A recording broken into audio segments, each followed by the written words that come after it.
నమస్తే. అంతరార్థానికి స్వాగతం. తెలంగాణ ముఖ్యమంత్రి రేవంత్ రెడ్డి గారు చాలా ఆనందంగా హైదరాబాద్కు C4IR వస్తుందని చెప్పారు. Centre for fourth industrial revolution. సరే, ఈ సెంటరు ఇది చూద్దాం. ముందు ఫోర్త్ ఇండస్ట్రియల్ రెవల్యూషన్ 2016 నుంచి ఈ మాట వినిపిస్తుంది. ఈ మధ్యన ఇంకెక్కువగా వినిపిస్తుంది. 4.0 4IR ఫోర్త్ ఇండస్ట్రియల్ రెవల్యూషన్. ఈ వీడియోలో మనము ఈ ఫోర్త్ ఇండస్ట్రియల్ రెవల్యూషన్ అంటే ఏంటి, పారిశ్రామిక విప్లవం, 4వ పారిశ్రామిక విప్లవం అంటే ఏంటి, చాలా స్పష్టంగా క్లుప్తంగానే తెలుసుకునే ప్రయత్నం చేద్దాం. ఫోర్త్ ఇండస్ట్రియల్ రెవల్యూషన్ అంటే 4వదని అర్థం. దీనికంటే 3 పారిశ్రామిక విప్లవాలు వచ్చినాయని. ఆ 3 మొదటిది, రెండోది, మూడోది. ఈ 3 తెలుసుకున్న తర్వాత మనం ఈ 4వ పారిశ్రామిక విప్లవం దగ్గరికి వద్దాం. మొదటి పారిశ్రామిక విప్లవం మీకు తెలుసు.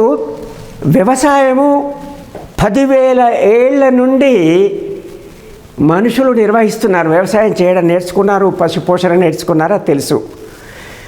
అయితే ప్రిమిటివ్ అగ్రికల్చర్, పారిశ్రామికీకరణ, వ్యవసాయం జరగలేదు. వ్యవసాయ పనిముట్లన్నీ కూడా పరిశ్రమల్లో నుంచి వచ్చిన పనిముట్లు కాకుండా ట్రాక్టర్లు వగైరా లేని స్థితిలో వ్యవసాయం చేసిన సంగతి మీకు తెలుసు. పశువులను ఉపయోగించి నాగళ్ళు వగైరా. అట్లా అభివృద్ధి చెందుతూ 10,000 ఏళ్ళు వరకు వ్యవసాయం పైన ఆధారం. మిగతా పరిశ్రమలు అంటే కుటీర పరిశ్రమలు, చేతి వృత్తులు, చేతితో చేసేటువంటి వస్తువులే. అంతేకాని పరిశ్రమల్లో చేసేవి యంత్రాలు అనేది తెలియదు. అది ఎప్పుడు తెలిసింది? 18వ శతాబ్దం మధ్యలో అప్పుడు యంత్రాలు వచ్చినాయి. ఆ యంత్రాలు వచ్చిన తర్వాత ఉత్పత్తులు గతంలో కాకుండా ఒక్కసారే మారిపోయినాయి. అసలు రెవల్యూషన్ అంటే మార్పు, ఉన్నట్టుండి ఒకేసారి వచ్చే మార్పు. గతంలో ఉన్న పద్ధతులను మార్చి కొత్త వ్యవస్థను తీసుకొచ్చేదాన్నే రెవల్యూషన్ అంటారు. విప్లవం, రాజకీయంగా వచ్చే విప్లవాలు, రాచరిక వ్యవస్థలు మారి మరో కొత్త వ్యవస్థ రావడము. ఎట్లా అయితే జరుగుతుందో ఆర్థిక వ్యవస్థలో కూడా ఆర్థిక వ్యవస్థ నిర్వహణ తీరులో ఉన్నటువంటి మార్పు, విస్తృతమైన మార్పు, ప్రస్తుతం ఉన్నదానికి భిన్నంగా వచ్చేటువంటి మార్పునే విప్లవం అని అంటాం మనం.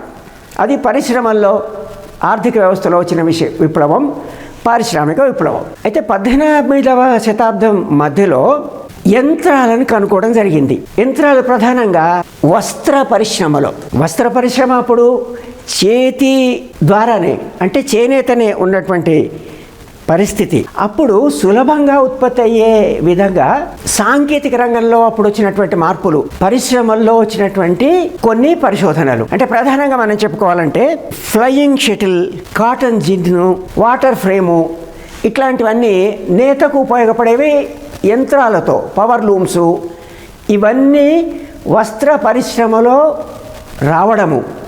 అది బ్రిటన్లో వచ్చింది ముందు. బ్రిటన్లో విప్లవం వచ్చి, అంటే పరిశ్రమల్లో విప్లవం వచ్చి, కుటీర పరిశ్రమల్లాగా కాకుండా, చేనేత కాకుండా ఫ్యాక్టరీలను ఏర్పాటు చేసి అక్కడ వస్తువుల ఉత్పత్తి వీలైన పరిస్థితి. అంటే ఒక మనిషి ఒక రోజున ఎంత ఉత్పత్తి చేస్తాడు చేతులు ఉపయోగించి, దానికి ఒక యంత్రం ద్వారా అయితే ఎట్లా చేయగలుగుతారు. ఉన్నట్టుండి ఒక్కసారి యంత్రాలు రావడంతో అది మొత్తం విప్లవం వచ్చినట్టే లెక్క. ముందు వస్త్ర పరిశ్రమలో, తర్వాత ఇతర పరిశ్రమల్లో స్టీమ్ ఇంజన్ రావడము. ఈ స్టీమ్ ఇంజన్ తర్వాత, అంటే మీరు ఒక పరిస్థితిని అర్థం చేసుకోండి. స్టీమ్ ఇంజన్ లేదు, రైళ్ళు లేవు, రోడ్లు లేవు, సిమెంట్ లేదు, ఇట్లాంటి లేని పరిస్థితి. ఒకేసారి ఇవన్నీ వచ్చేప్పటికే ఒక విప్లవం వచ్చింది. ఉత్పత్తి బాగా పెరిగింది. అది ప్రారంభమైంది బ్రిటన్లో. అక్కడి నుంచి యూరోప్లో ఇతర ప్రాంతాలకు, తర్వాత అమెరికాకు దాని తర్వాత ఇతర ప్రాంతాలకు కూడా విప్లవం వ్యాపిస్తూ వచ్చింది. ఇది తొలి దశ విప్లవం. దీన్ని మొదటి ఇండస్ట్రియల్ రివల్యూషన్ అంటారు. ఇక రెండోది ఏంటంటే ఉన్నట్టుండి మార్పు రావడము, విపరీతమైన మార్పు రావడమే విప్లవం అని అంటున్నాం కదా. అట్లా పరిశ్రమలు ఏవీ లేని పరిస్థితుల్లో పరిశ్రమలు, యంత్రాలు ఏవీ లేని చోట యంత్రాలు వచ్చినాయి. ఈ యంత్రాల్లో గణనీయమైన మార్పు, కొత్త యంత్రాలు రావడము జరిగింది. అదేంటి? ఉక్కు, రైలు రోడ్లు, ఇతర అనేక విషయాలలో పెట్రోలియం ఇట్లాంటి ఉత్పత్తులు రావడము, అనేక కొత్త పరిశోధనలు, ఉత్పత్తులు, కొత్త యంత్రాలు వచ్చినాయి. అది ఎప్పుడంటే 19వ శతాబ్దం మొదట్లో, తొలి దశాబ్దాలలో వచ్చి 20వ శతాబ్దం తొలినాళ్ల వరకు కొనసాగింది. ఇది రెండవ పారిశ్రామిక విప్లవము. ఇక మూడవ పారిశ్రామిక విప్లవము 20వ శతాబ్దం ద్వితీయార్ధ భాగంలో ఈ విప్లవం వచ్చింది. ఇది మీకు తెలుసు, ఇన్ఫర్మేషన్ టెక్నాలజీలో వచ్చినటువంటిది. ఆటోమేషన్ దిశగా అడుగులు, తర్వాత గణనీయంగా వస్తూత్పత్తి అనేక రంగాలలో, డిజిటల్ రంగం, ఇవి మీకు తెలుసు. అయితే అంతకుముందు రోడ్లు లేవు, ప్రింటింగ్ ప్రెస్ లేదు, తర్వాత వస్త్రాలు, ఇతర వస్తువులు చేతి వృత్తుల ద్వారా, అంటే అంతకుముందు కుండలు చేయడము లేదా వ్యవసాయ పరికరాలు కుటీర పరిశ్రమలో తయారవడము లాంటి స్థితి నుంచి క్రమంగా 200 ఏళ్ల కింద వచ్చిన విప్లవము, ఆ విప్లవాన్ని మొదటిది దశలుగా వచ్చింది కనుక దీన్ని ఇప్పుడు మనము 1, 2, 3 అని వర్గీకరించుకున్నాం. అయితే ఒక్కసారి మనం అర్థం చేసుకుంటే మనిషి పరిణామ క్రమం ఎట్లా జరిగింది మనకు తెలుసు. సరే, ఒక దశకు వచ్చిన తర్వాత పశుపోషణ నేర్చుకోవడము, వ్యవసాయం చేయడం. అంతకుముందు ఆ చెట్లపైనే ఉండడము, గుహల్లో ఉండడము, ఇది మారుతూ వస్తుంది. మారుతూ వచ్చి చివరికి కొన్ని వేల ఏళ్ల తర్వాత ఈ పరిస్థితికి రావడం జరిగింది. అయితే ఇప్పుడు ఈ క్రమము కొనసాగుతూనే ఉంది. అభివృద్ధి ముందుకే పోతుంది. మరి 3 విప్లవాలు అయిపోయినాయి కదా, ఇప్పుడు 4వది రానున్నది. ఆ 4వ విప్లవాన్ని 4వ పారిశ్రామిక విప్లవము లేదా 4.0 అని అంటున్నారు.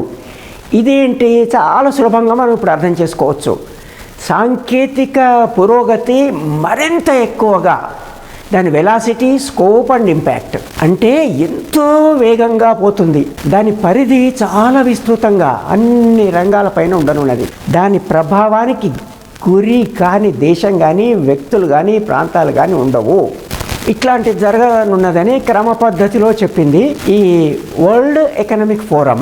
దాని వ్యవస్థాపకులు క్లాజ్ ష్వాబ్. ఈయన గురించి గత వీడియోలో కూడా మీకు చెప్పాను. ఆయన ఒక economist, engineer, German economist, engineer. ఆయన వరల్డ్ ఎకనామిక్ ఫోరం సంస్థాపకులు. అంతేకాకుండా దాని కార్యనిర్వాహక అధ్యక్షులు కూడా, ఎగ్జిక్యూటివ్ చైర్మన్. ఈయనన్నారు ఈ విప్లవం రాబోతుంది. దీంట్లో మనకు artificial intelligence, internet of things, nano technology, biotechnology, quantum కంప్యూటింగు, 3D printing, తర్వాత మనము కార్లు వాటంతలవే డ్రైవర్ లేకుండా నడిచేవని చూస్తున్నాం. తర్వాత కొన్ని పరిశోధనలు ఎట్లా ఉన్నాయంటే ఈ లైఫ్ స్పాన్, మనిషి జీవనకాలము 100 ఏళ్ళు, అతి ఎక్కువ 120 ఏళ్ళు బతుకుతున్నారని చెప్తున్నామే. 20,000 ఏళ్ళు కూడా బతకొచ్చు అని. అంటే ఈ జీవ రహస్యాలు తెలుసుకునేటువంటి దిశగా, అంటే అన్ని రంగాలలో పరిశోధనలు జరుగుతున్నాయి. అవి అందుబాటులోకి రానున్నాయి. ఆ క్రమము చాలా వేగంగా ఉంటుంది. అది మనకు చాలా స్పష్టంగానే అర్థమవుతుంది. 10,000 ఏళ్ల తర్వాత పారిశ్రామిక విప్లవం మనం చూసినాము. 200 ఏళ్ల నుంచి ఇప్పటిదాకా వచ్చినటువంటి క్రమంలో కొత్త ఆవిష్కరణలు గతం కన్నా చాలా వేగంగా. ఇప్పుడు 60-70 ఏళ్ళు దాటిన ప్రేక్షకులు చూస్తున్న వాళ్ళకి తెలుసు, అసలు రేడియో అంటేనే ఒక వింత. ట్రాన్సిస్టర్ దాని తర్వాత వచ్చినటువంటి ఆవిష్కరణ. టెలివిజన్ అసలు వస్తుందా అని అనుకున్నారు. దాని తర్వాత వేగంగా అసలు టెలిఫోన్ ఉండాలంటే అందరి దగ్గర ఉండేది కాదు. ఇప్పుడు ఒక్కొక్కళ్ళకి 2 టెలిఫోన్లు. మొత్తం ఒక ప్రాంతానికే ఒక డబ్బున్న వాళ్ళ దగ్గర ఒక టెలిఫోన్ ఉన్నటువంటి పరిస్థితి నుంచి ఆ స్థితికి రావడం.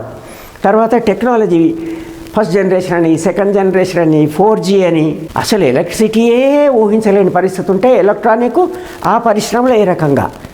అయితే ఆ పెరుగుదల అనేది చాలా వేగంగా, గతం కన్నా చాలా వేగంగా ముందుకు పోతుంది. ఆ ముందుకు పోయే పరిస్థితి ఇప్పుడు రానుంది.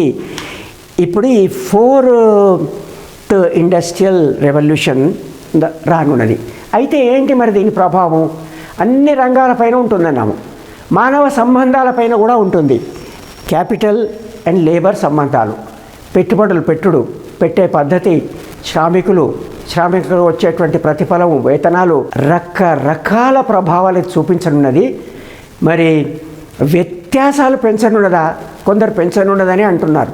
అసలు ఏం జరగనున్నది, ఏ రకమైన ప్రభావం చూపనున్నది అనే విషయాలను మనం ప్రస్తుతానికి పక్కన పెడితే, మొత్తం మీద ఈ విప్లవం మాత్రం ఖచ్చితంగా రానున్నది. అయితే రేవంత్ రెడ్డి గారు చెప్పిన ఈ centre for 4th industrial revolution, 4వ పారిశ్రామిక విప్లవ కేంద్రము, అధ్యయన కేంద్రం C4IR 28 ఫిబ్రవరిన హైదరాబాద్లో దీన్ని ప్రారంభించనున్నారు.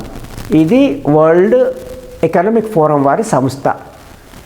మీకు తెలిసి 28 ఫిబ్రవరి ఆ ప్రాంతంలో బయో ఏషియా సదస్సు కూడా హైదరాబాద్లో జరుగుతుంది. అప్పుడే దీన్ని ప్రారంభించనున్నారు.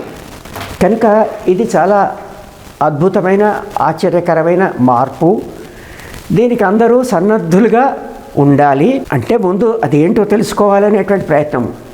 ఇది జిజ్ఞాస ఉన్న ప్రతి ఒక్కరు అసలు ఏంటి 4th ఇండస్ట్రియల్ రెవల్యూషన్ ఆర్ 4.0 అనేది, అన్ని రంగాల వాళ్ళు కూడా దీనిపైన ఆలోచించాల్సిన అవసరం ఉన్నది. ముఖ్యంగా విద్యార్థులు, రకరకాల పరీక్షార్థులు, గ్రూప్ 1 పరీక్షలు, సివిల్ సర్వీసెస్, IAS, ఇతరత్ర పరీక్షలు, వాళ్ళందరూ కూడా దీనిపైన ప్రశ్నలు అడగడం లాంటివి ఎక్కువగా జరిగే వీలుంది. కనుక వారందరూ కూడా విషయాలు తెలుసుకుంటే మంచిది. ఇది అందరికీ ఉపయుక్తంగా ఉంటుందని భావిస్తాను. ఈ వీడియోని ఇంత ఓపికగా చూసినందుకు మీకు ధన్యవాదాలు. మీరు ఈ ఛానల్ ఇప్పటిదాకా సబ్స్క్రైబ్ చేయకుండా ఉన్నట్టయితే ఇప్పుడు సబ్స్క్రైబ్ చేయండి, ఇది ఉచితమే. ధన్యవాదాలు.